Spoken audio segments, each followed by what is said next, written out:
မရှိတာတစ်ခုကလွယ်ရင်မင်းရဲ့အလိုကြောင့်အမြဲတမ်းဖြစ်စေမယ်တခါတလေမင်းစိတ်ကောက်ရင်ကိုရရရှော့လိုက်ပါမယ်အတူတူနေတဲ့တနေ့ကြခဲ့ရင်ကိုယ်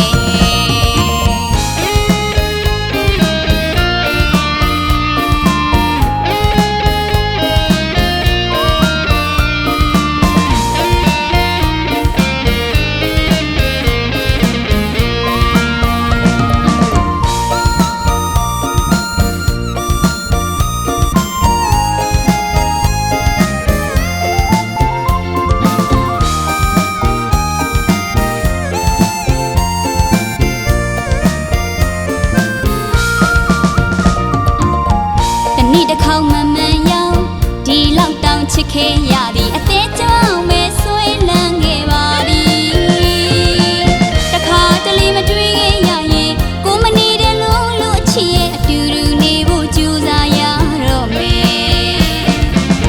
မိမိကမျိုးဆွေတွေကဂုဏ်တနာတွေခွဲကြခဲ့ရင်စီးရတော့မင်းလည်းအတီးပါပဲ